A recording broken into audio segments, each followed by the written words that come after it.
Olá, que bom que você está aqui comigo, eu sou Jeremias Gomes. Você conhece Embu das Artes? É uma estância turística que fica a 27 quilômetros aqui da capital paulista.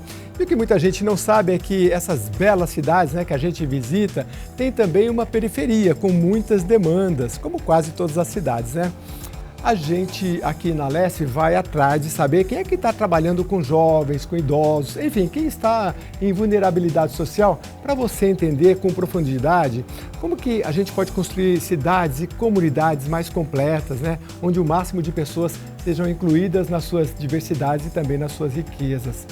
Há 23 anos, uma organização transforma a vida de crianças e jovens nas periferias de Embu das Artes e também de Cotia. A gente vai conhecer como a Associação Acorde já impactou mais de 3.500 crianças por meio da arte, esporte, música, teatro e educação ambiental. Com a gente aqui a Carla Cabreira, ela é diretora executiva da entidade. Seja bem-vinda, Carla. Obrigada, agradeço o convite, Jeremias. Eu que agradeço bastante vocês terem vindo lá não é tão longe assim, aqui pertinho. Com a gente também a Daphne Vida. A Daphne é coordenadora de projetos. Tudo bem, Daphne? Tudo bem, obrigada pela oportunidade, Jeremias. É um prazer poder falar da Acorde aqui com vocês. Que legal. Acorde, eu fiquei pensando nesse nome aqui, Carla, e me veio justamente essas duas coisas na cabeça. Uma coisa de acordar, e a outra da questão musical. Vocês têm uma vocação musical assim também na Acorde? Seja bem-vinda de novo. Obrigada. A gente tem, acho que tem uma questão musical e cultural, mais ampla. E o acorde vem do acordar e vem do acorde musical. Que bacana. Bom, lá no Espaço Físico a gente tem uma sala de música que é super incrível, assim, que as crianças e os adolescentes curtem muito. A gente também trabalha com teatro, artes visuais, enfim, então a arte está sempre muito presente. Como uma estratégia de socioeducação, mas também como uma estratégia de ampliação de repertório. Sim, então, muito grande. Eu acho fantástico, porque no momento que a gente vive com inteligência artificial e tudo mais, as coisas chegam... A gente tem muita informação, Mas a arte é fantástica. Eu vi uma palestra palestra TED, quem não conhece, vi aí, uma das mais assistidas é sobre educação, de um inglês radicado nos Estados Unidos, e ele fala ao pessoal, no mundo todo, o que se pede? A língua do país e a matemática como primeiro. Ele falou, tá certo, mas o pessoal quer que todo mundo seja criativo e deixa, antigamente, agora eu vou revelar a idade, a educação artística não, hoje como é que fala? As artes, deixa as artes lá para o final e vocês não colocam em primeiro lugar, Isso é muito legal. Fala um pouquinho de você, Carla, que eu gosto de conhecer um pouquinho da trajetória de vocês até você chegar ali na Acorde, por favor. Tá bom. Bom, eu tenho 46 anos e toda a minha trajetória profissional foi no setor, no terceiro setor, em organizações sociais. Eu fui uma jovem que fundou uma organização que trabalhava com fomento e apoio à participação de jovens. E depois de sair dessa organização, chamava Aracati, eu passei por outras, me tornei consultora de organizações, institutos, fundações, também apoiando no investimento social privado, no trabalho de empresas, voltado para a responsabilidade social. E aí, depois de um bom tempo trabalhando como consultora, vim para a Acorde de novo, trabalhar numa organização, trabalhar vinculada com uma comunidade, um território, e estou lá há 5 anos. Nossa, uma formação bem voltada para isso. Qual que é a sua formação? Eu sou formada em administração de empresas. Que bacana. E tenho formações adicionais bem no campo da psicologia social. Ah, que interessante.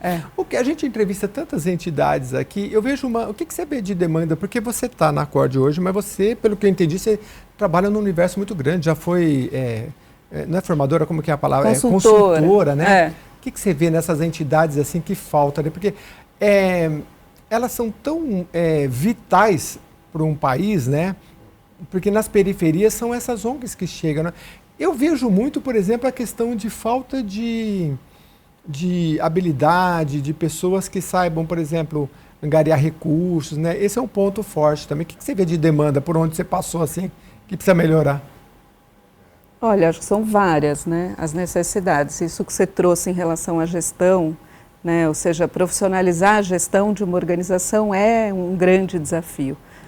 Então, as organizações estão sempre muito avançando a partir das necessidades das comunidades, que são sempre muito urgentes. Então, você conseguir se estruturar para esses bastidores da organização, ou seja, para uma sustentabilidade financeira, gestão de pessoas, enfim, é um grande desafio do setor, né? Faltam recursos para isso, né? Então, todo mundo fala, eu apoio o trabalho na ponta, né? Mas atrás da ponta tem muita gente trabalhando para aquilo poder acontecer com qualidade, né? E para a organização continuar se desenvolvendo. Então, falta bastante recurso. Acho que o apoio financeiro para esse tipo de projeto de desenvolvimento institucional é uma diretriz, por exemplo, do Movimento por uma Cultura de Doação, que são recursos livres que possam estimular o desenvolvimento das organizações, né? Então, esse é um grande desafio, isso que você trouxe. Bem legal. Exatamente. Entender essa expertise de quem está por dentro. Eu já vou falar com a Daphne, tem muito projeto bacana, já vou passar a palavra para ela, mas deixa eu chamar o vídeo, porque aí a gente vai entender. E olha, gente, pelo que eu vi, tudo que eles fazem é muito bem feito, a começar pelo vídeo que você vai ver agora.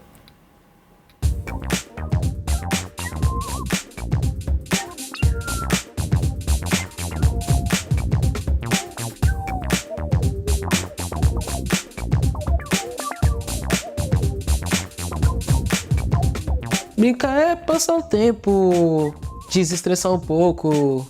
Brincar é correr, é ser feliz, fazer tudo que pode, tudo que tá ao alcance. Brincar é se divertir, pular corda, sair correndo, fazer esconde-esconde.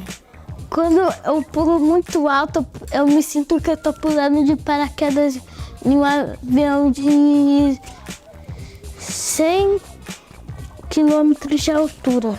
Brincar é deixar tudo que te preocupa de lado e se divertir. Brincar, gente. Brincar, ficar divertido, ficar feliz. Brincar é uma oportunidade de ensinar e aprender com qualquer coisa que estiver envolvida. Seja só você mesmo, né? Essa autociência mesmo, ou seja com o coletivo.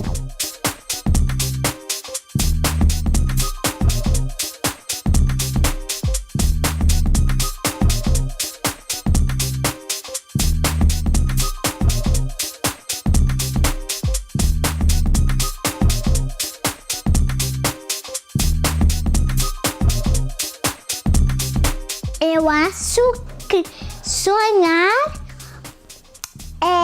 sabe o quê? Sonhar? Nossa, essa daí eu não estava preparado. Sonhar pra mim é pensar alto, imaginar alto nas suas possibilidades. Sonhar, eu acho que é tudo, né, na vida da gente, né?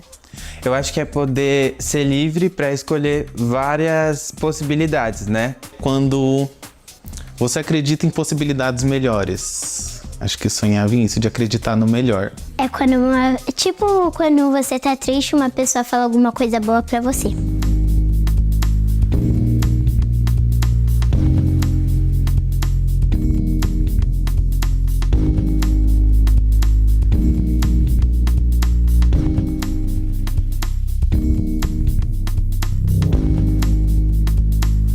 Poder ser quem eu quero ser? É ser eu mesma, é eu poder me demonstrar, eu poder ser livre, assim. É tipo uma alegria, mas é mais do que era. Então, tipo, a alegria quando tá por baixo vai levantando, levantando, até chegar na minha altura. Eu me sinto solta. Livre? E você gosta? Não ter medo, assim, de errar e acertar, porque dentro dessas possibilidades eu posso encontrar quem eu quero ser de verdade.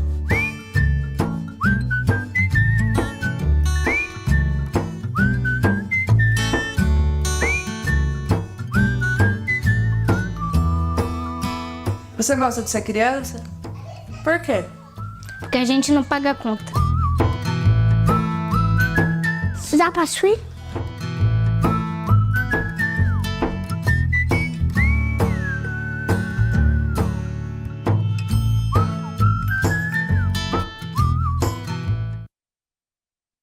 Que o Daphne fechou com chave de ouro essa questão aí de não pagar a conta, e é por isso que eu defendo também que eu acho que todos os parques tinham que ter brinquedo para adulto também, escorregador para adulto, como é que chama? Balanço, eu não sei.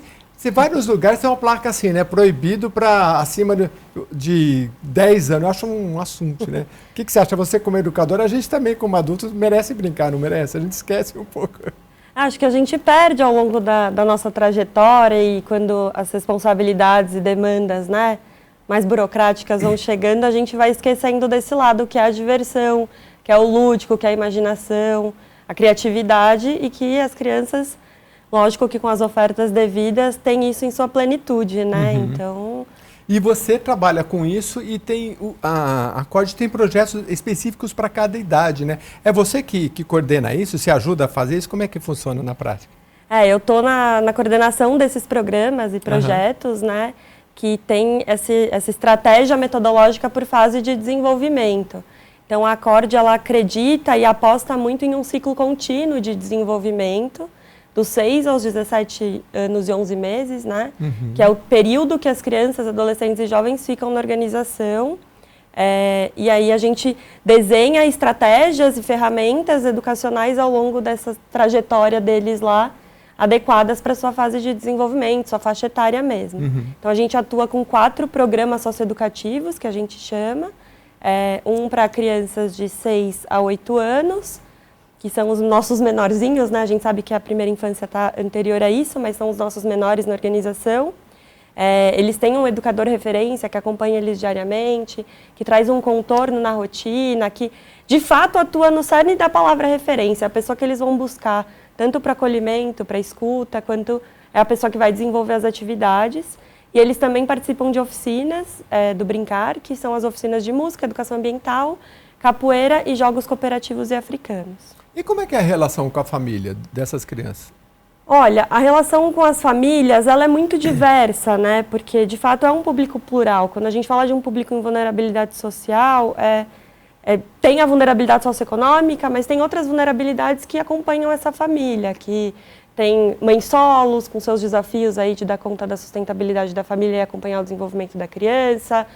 Tem outros desafios dentro da família, né? Da dinâmica familiar, dos seus familiares, meus parentes, enfim, que vão atravessando. Tem as dificuldades com os diagnósticos de neurodiversidade e saúde mental que vão acompanhando o desenvolvimento das crianças e adolescentes. Enfim, então é muito plural. E aí a gente tem um trabalho bastante qualificado no serviço social, que vai fazendo serviços coletivos, né, e atividades coletivas de acompanhamento das famílias em temas que são centrais para esse público, mas também, inevitavelmente, a gente precisa olhar para algumas famílias que vão despertando maiores demandas individualmente e acompanhando junto com a rede. Ô Carla, você acompanha isso também, porque você está na diretoria executiva, você tem que ter um olhar abrangente, mas eu acho que pela sua trajetória, você gosta de ir lá, né? Ver um pouco como está a criança, conversar com as famílias também, né? É bom saber, né? Eu adoro, e desde que eu entrei, assim, eu passei imersões em todas as áreas da organização. Né, inclusive na área de programas, no contato direto com as famílias. Então, assim, eu gosto muito, é uma delícia. Né? Eu acho que quando a gente fala, né, é uma organização social, atende uma população em situação de vulnerabilidade, às vezes as pessoas têm uma impressão que é um lugar triste, mas na hora que você entra é um lugar incrivelmente alegre, e que não agitado. Precisa ser triste, não precisa ser sujeito, não é porque é entidade que tem que estar com a parede mal pintada, nada disso. Você viu aí que é tudo muito orgânico. Olha esses jardins, essas coisas, coisa mais linda, né? É um super astral, assim. Né? Um super alto astral. E lá tem uma coisa que é muito bacana, que eu falo, a gente está de passagem na organização, mas ela é uma organização daquela comunidade, né? A gente está cuidando dela por um tempo e depois outras pessoas vão cuidar e outras, porque eles realmente se sentem muito pertencentes, né? O espaço quem deles. Fundou a CORD? Assim, já tem tempo, já tem mais de 23 anos, né? Foi uma família que fundou e teve essa vontade de fazer uma coisa social, foi isso? Exatamente. Lá da cidade mesmo, de Cotia? Na verdade, do bairro, né? A gente está numa região que tem muitas plantas industriais, centros de distribuição, condomínios residenciais. Tudo tão isolado hoje, né? Você vê uma empresa que é murada, aí você vê um condomínio murado, né? E falta um pouco dessa sociabilidade, né? E bairros com bastante característica, assim, com uma parte de infraestrutura urbana bem precária, outras características bem de uma periferia, de uma grande cidade, enfim. Então, é uma região que mistura. E essa família, na verdade, é moradora da região. em um determinado momento quis fazer uma grande ação, né, uma grande doação, inclusive fundou e construiu, enfim, a Acorde numa história super bonita mesmo, não, de é filantropia. bonito mesmo. É uma pessoa. E eu abri o programa falando dessa questão, porque assim, eu trabalhei muito tempo viajando muitas cidades, e aí a gente vai, por exemplo, no litoral, o turista vai ver aquela praia linda. Se você for olhar a periferia do litoral, às vezes é mais pobre do que a periferia da capital, porque às vezes aqui a pessoa pega um ônibus, um trem da Zona Leste e vem trabalhar em alguma coisa na periferia do litoral, às vezes o que eles têm é vender água, assim, essa turma que não tem essas oportunidades. Então, é desconhecida. E Embu das Artes eu lembrei disso. É uma cidade turística, uma estância, né? A gente vai lá, passeia, tem aqueles restaurantes bonitos. Vai no centrinho. O centrinho, mas você está ali no centrinho, e a periferia, né? E é tão legal assim, a gente conhecer e visitar e ajudar, principalmente se você for da cidade. Vai lá visitar, porque é um lugar tão bonito, até vale a pena um sábado ou domingo, né? Fazer um passeio. É aberto assim, não sei se tem alguma restrição, porque tem criança, pode visitar. Olha, a gente normalmente convida parceiros, enfim, pessoas que entram em contato, que falam que querem conhecer ou apoiar de alguma maneira, a gente convida para participar e tal. Ela não tem portas abertas, vamos dizer assim. Não, tem que agendar, ver tudo direitinho. Sim, mas dando um toque a gente tem o maior prazer em receber. As crianças adoram receber visita, os adolescentes, né? Eles são super sociáveis, vão chegar e perguntar o que você está fazendo ali, quem é você, de onde você veio. Então, é bem bacana. Você sabe que eu fui visitar, eu moro em Santo Amaro, aqui na capital paulista, e de tantas entidades que a gente vê, tem uma que era de Santo Amaro, e aí eu peguei e fui lá visitar, né? E foi tão engraçado, assim, trabalha com idosos. E aí tinha uma senhora que ela falou assim para mim, então você vai visitar? Eu falei, mas venho. Ela falou, mas vem de sábado, porque na semana eu sou muito ocupada, tem muita atividade. Glória, né? Que bom, né? E é bom, né? Porque é bom se ocupar, né? E você, Daphne, você tem alguma história, assim, de alguma criança, você já está há 7 anos, que te marcou, assim, ou pela desenvoltura, ou por uma transformação que passou lá? Nossa, acho que a gente, atendendo o número de crianças e adolescentes que a gente atende, a gente vai vivendo transformações quase que diárias, né? E o nosso olhar acaba indo muito para o sensível. Mas, de fato, tem 2 histórias, acho que marcam muito, né? Tem a história de uma adolescente que fez a sua transição de gênero dentro da organização. Acho que isso para a gente foi muito relevante, acho que colocou luz nas nossas demandas de olhar para as questões de gênero e sexualidade com mais afinco, trazer esse tema com mais constância, né? E não só dentro do trabalho acolhedor que os educadores fazem, discutem, enfim, e de orientação individual para aquela adolescente, mas também olhando para a valorização dessa comunidade, né? Para os desafios, direitos. Então, acho que viver a transição de uma adolescente dentro da organização foi muito especial. Deixa eu só fazer um parênteses rapidinho, porque a gente já fez várias entrevistas aqui sobre isso, e eles falam, assim, que a área da saúde é complicada para elas, porque às vezes estão numa cidade que quer fazer a transição, mas aqui não tem, aí tem que vir para a capital paulista. Aí passa por vários desafios, porque tem um nome, aí chega na hora, usa outro nome, não é aquele nome. E tem um debate amplo também, inclusive aqui na casa, que assim, é muito cedo para fazer, não é? Por isso que esse acompanhamento, ele tem que ser amplo, com psicólogo, não vai fazer assim de uma hora para outra. Tem que ouvir a mãe, tem que ouvir o pai ou quem está junto, tem que ouvir o psicólogo, tem que ouvir o médico, tem que ouvir principalmente quem vai fazer a transição, porque é uma coisa séria, mas ao mesmo tempo a gente não pode tapar o olho e fazer de conta que não existe, porque as implicações disso para o futuro são graves, né? E é legal que a ONG, então, procurou ajudar e hoje então, fez a transição, no caso. É uma menina que hoje está lá, não está mais, como você, já faz um tempo. Hoje ela não faz mais parte da organização, ela saiu para seguir, né, suas vocações, desejos, enfim. Mas é uma adolescente, uma menina trans, que fez esse processo de transição dentro da organização. Então entra com seu nome morto, né, no masculino, e acho que traz essa demanda. E aí, quando a gente fala de um espaço educacional, vem os desafios, né? Como que a gente lida com as questões de banheiro, enfim. E aí, pra gente, o valor muito grande do acolhimento era claro, mas obviamente que traz desafios na comunicação com as outras famílias, nas orientações com a própria família da adolescente. Mas acho que acho que foi muito orgânico, foi um processo de escuta, acolhimento muito orgânico, no qual a gente também se forçou a investigar e entender os direitos e as possibilidades dela juntamente, né, as suas demandas. Isso é quem está na prática, né, Carla? Quem está na prática é igual os prefeitos falam assim, gente, é tudo muito bonito no papel, vai lá na prática. Na prática o posto de saúde vai fechar e eu tenho que correr lá para ver o que acontece. Então na prática, o dia a dia, as coisas acontecem, né? Sim. E tem um outro caso que marcou sua memória também. E acho que outro caso foi também de acolhimento da neurodiversidade, né? Eu acho que quando a gente fala de crianças com diagnóstico de TEA, que está no espectro autista, ou crianças que têm TDAH, enfim, os maiores desafios são a socialização, né?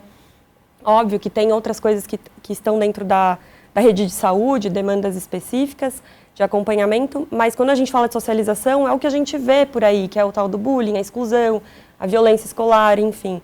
Então, quando a gente consegue trabalhar com uma criança que tinha muitas questões de socialização e comportamentais dentro do espaço, e aprendendo, entendendo as melhores estratégias, não só com ela, porque a gente sempre fala, como que a gente acolhe uma criança com dentro da neurodiversidade?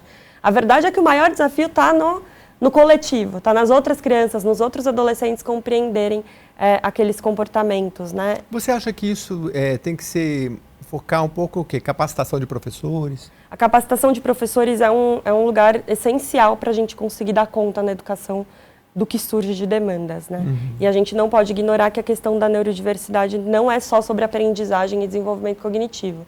Ela está muito associada à construção de condições e ambientes confortáveis e acolhedores para o desenvolvimento daquela criança. Então. Isso é bastante importante e profundo, né, Carla? Porque eu já conversei com pessoas aqui, por exemplo, de crianças que têm religião afrodescendente, que às vezes sofrem na escola algum tipo de bullying, e aí, às vezes, chega em casa não conta, tem vergonha, ou sofre racismo, e se não tiver diálogo em casa, aí é complicado, porque assim, a gente sabe que é complexo eu falar disso, mas tem suicídio, tem muito criança que promove mutilações em si, e isso vai se agravando. Então, esse olhar que vocês tiveram lá é muito interessante, capacitar professores, né?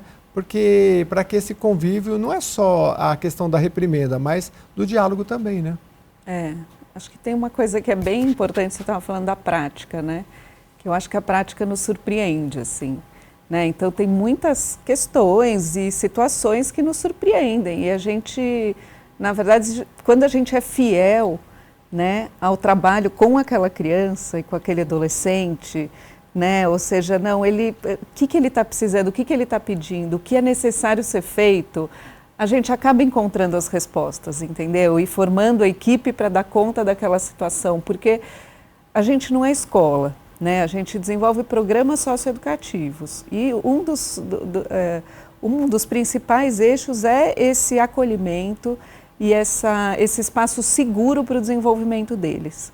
Né? Então, a gente acaba sendo um espaço muito aberto para que cheguem as questões. E elas chegam. E são muitas. São muitas. A gente vai para um rápido intervalo, porque o nosso tempo esgotou. E depois do intervalo, eu vou fazer muitas perguntas. Aí vai ser bate-bola rapidinho para você tirar o máximo de dúvida aqui com a Acorde, que eu acho que eles têm muita coisa para ensinar para outras ONGs e para a área da educação, porque eles atuam há mais de 2 décadas com essa questão educacional e tem muita coisa para falar ainda, principalmente na questão das artes. Eu volto já.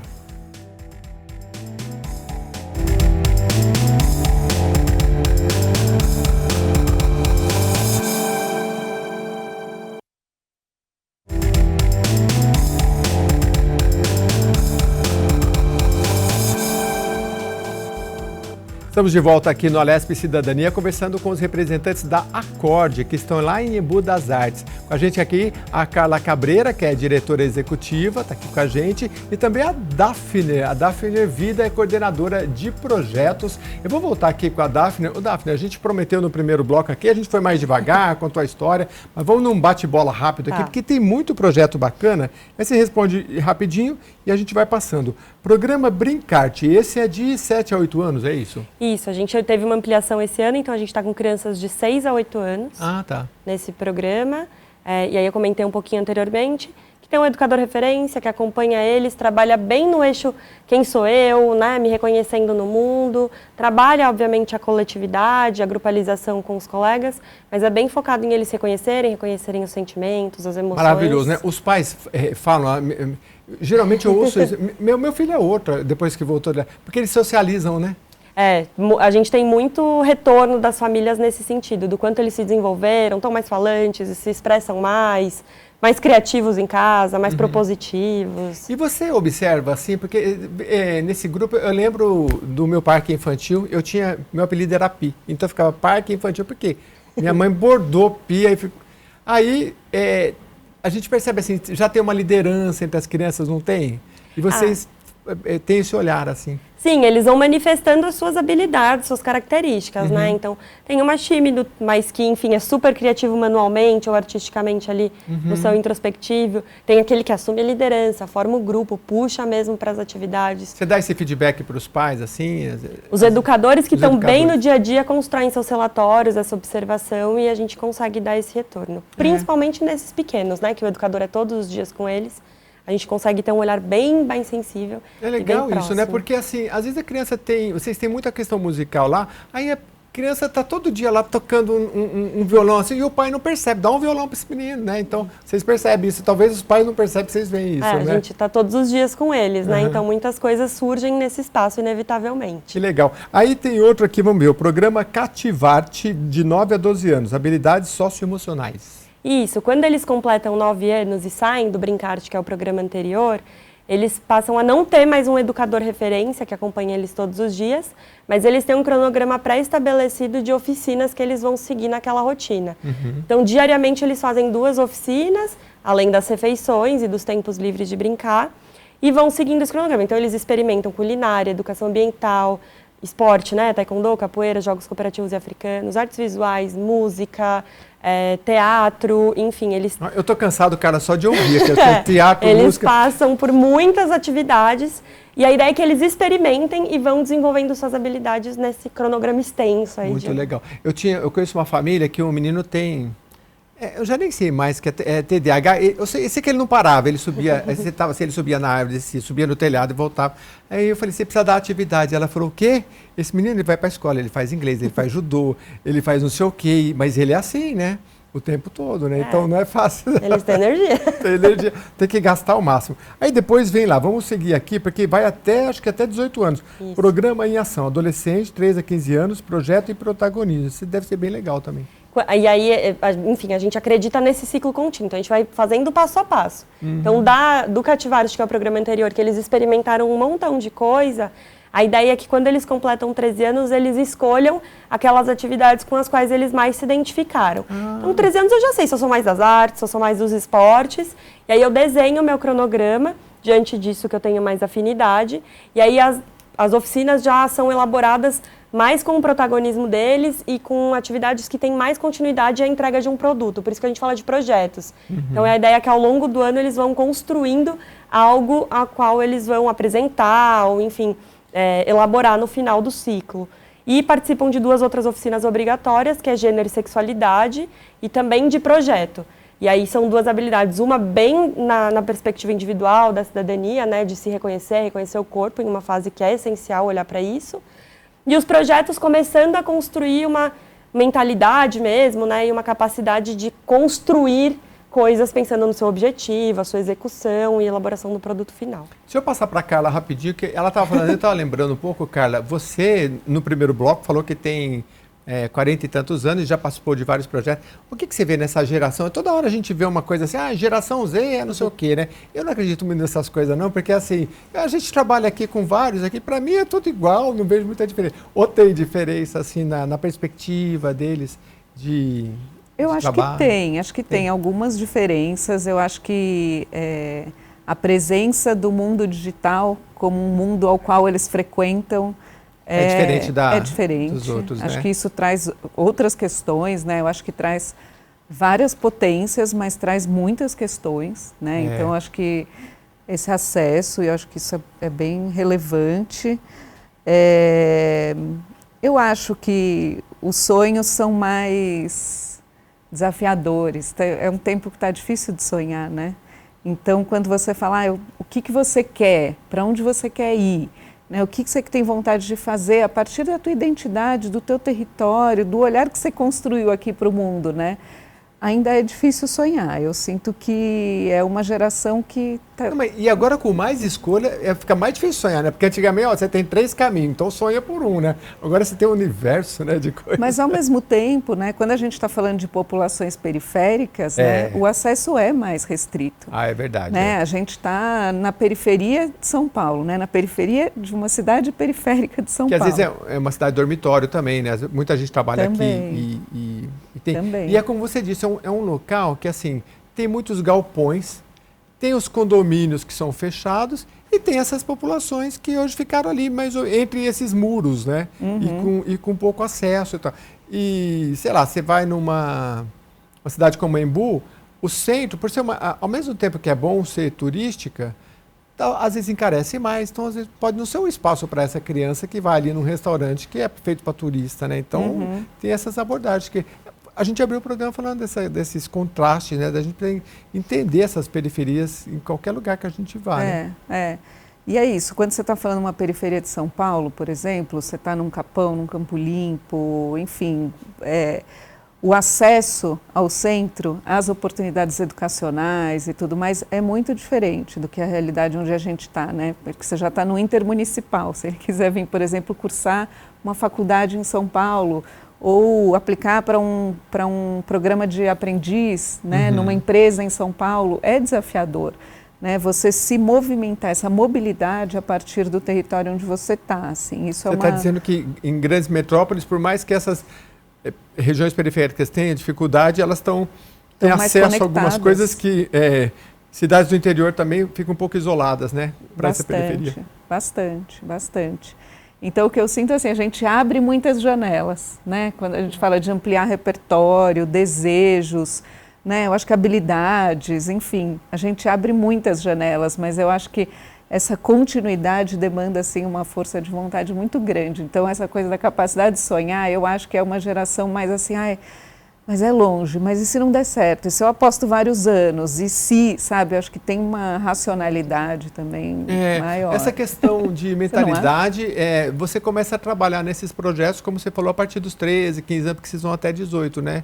Vocês têm usado, Daphne, a questão do digital, assim, agora a gente foi aprovado aqui na LESP a proibição dos celulares nas escolas, vocês podiam até emitir a opinião de vocês. Por outro lado, a questão digital também é um caminho para esses jovens que, às vezes, de um computador pode ganhar o mundo, né?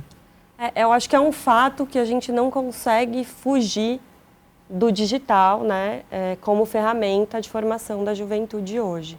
Até porque a gente não pode deixar essas populações à margem de uma relação de desenvolvimento que é comum para oportunidades profissionais, de estudo, enfim.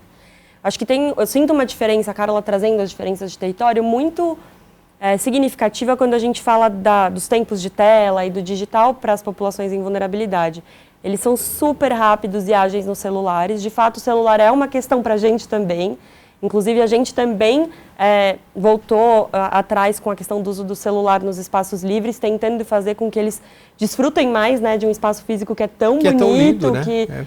Né? Então, eles têm esse tempo de tela no celular, no entanto, pouco acesso aos instrumentos digitais que são mais pedidos no mercado de trabalho. Então, uso do computador, sabe, das ferramentas ali de trabalho, um Excel, isso já é bem mais sensível, eles não são tão adaptados a essas ferramentas. Nem inteligência artificial, que hoje você pergunta como é que eu faço, eu estou com medo de tal coisa, como é que eu faço? Será que eu vou conseguir?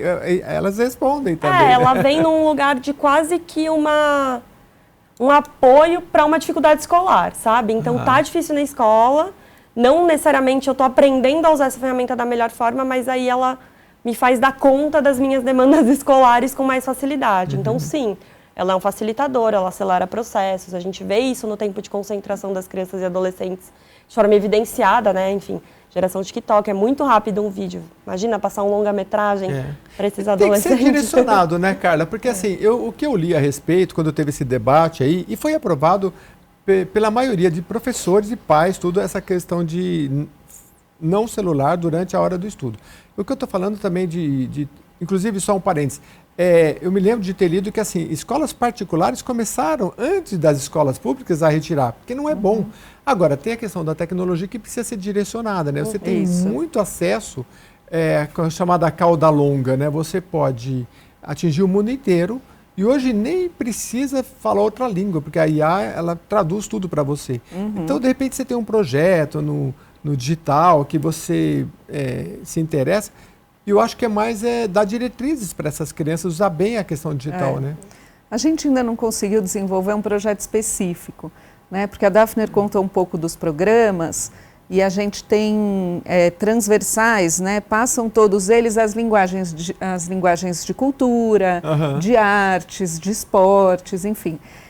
E a questão digital a gente ainda não conseguiu trazer com uma super força por meio de um projeto específico, né? Tá aí, para quem quer ajudar, já está aí. Agora, a alfabetização digital é uma diretriz para todos os educadores. Então, quando eles vão pensar, por exemplo, uma oficina de gênero e sexualidade ou de educação ambiental, como que a gente inclui ferramentas digitais que sejam interessantes naquele percurso pedagógico, né? Então, ou seja, trazer o acesso, né, ao mundo digital de uma forma super produtiva e interessante, né? Então, isso já acontece, enfim, a gente esse ano está com um espaço com computadores melhores que permitem isso, mas é um desafio, né? Com certeza. Agora é a vez da Carla, rapidinho aqui no bate-bola para a gente terminar. Metodologia de trabalho. Você trabalha com arte, esporte, contato com a natureza e como ferramentas, é isso? Elas passam por todos os nossos programas. Habilidades desenvolvidas, socioemocionais, protagonismo, criatividade. Quais são as principais habilidades que vocês buscam desenvolver nas crianças e nos jovens? Aí é com a Daphner também? Então vamos lá, Daphner. A Daphner sabe de cor e salteado, porque é ela que dirige os programas. A gente desenha, né, e pensa as estratégias e as atividades pautadas em 3 eixos centrais de desenvolvimento que a gente espera, que é esse desenvolvimento das habilidades socioemocionais, que está pautado na capacidade de se expressar, tanto artística quanto verbalmente ou de forma escrita. Está nesse lugar do desenvolvimento da criatividade, do protagonismo, né? Tem esse lugar. A gente aposta muito no desenvolvimento identitário também, então eles se reconhecerem o território que eles ocupam e se fortalecerem para avançarem para esse mundão aí, né? E romperem com barreiras sociais que estão impostas para as populações periféricas em vulnerabilidade. Então trabalha muito a questão étnico-racial, muito a questão territorial, enfim, a gente mergulha muito nesse lugar. E tem a ampliação de repertório sociocultural que está ali permeando todas as atividades, programas, oficinas, que é isso, como que a gente traz repertório para eles, considera obviamente o que eles têm, porque a gente não pode ignorar o que as crianças estão vivendo naquele momento, mas como que a gente traz referências de artistas negras, indígenas, mulheres, da comunidade LGBT, como que a gente vai ampliando essa representatividade, os valores artísticos e culturais para eles, poderem também ressignificar a visão de mundo. É uma quebra de paradigma, né? Pelo que você me traz, assim, porque ela passa meio período ali, mas depois ela vai para a escola, ela vai para casa, e na casa dela ela pode ter limitação de recurso, de dinheiro, de comida, de sociabilidade, de todas as limitações. Então você tenta passar alguma coisa nesse período que elas ficam, mas tem que entender que a vida dela é um pouco mais do que isso e quebrar esses limites, que eu acho que é o mais importante, né? Eu já entrevistei tantas entidades aqui, que, inclusive fora do estado de São Paulo, que uma que me marcou, que a mulher dizia assim, eu falava com as crianças, falava, vocês têm que visitar tal parque e tal. Mas a gente pode? Então, assim, existe até às vezes esse sentimento de a cidade não é minha, né? Isso não é meu. Não, tudo isso é seu, né? Se me permitir, Jeremias, acho que a nossa maior observação está na ocupação deles em espaços de arte e cultura no centro de São Paulo. Quando a gente leva essas crianças e adolescentes para museus de arte, como um MASP, uma pinacoteca, enfim, que é um espaço de direito deles, né? Como eles não se sentem pertencentes a esses lugares. Então, às vezes, a gente está com um grupo de jovens periféricos negros em uma exposição de arte de artistas negros, se sentindo não pertencentes àquele espaço. Então, um dos nossos maiores trabalhos é, de fato, fazer com que eles reconheçam os seus direitos e também se sintam pertencentes a esses espaços, sabe? Muito legal. Traz eles aqui na Lesp também, que eles vão gostar aqui também. Olha, de ia ser muito legal. onde fica. A Lesp tem um projeto, um programa sobre isso, né? Só fazer a inscrição, todo dia tem, eles passam por aqui pelos corredores, a gente fala com eles.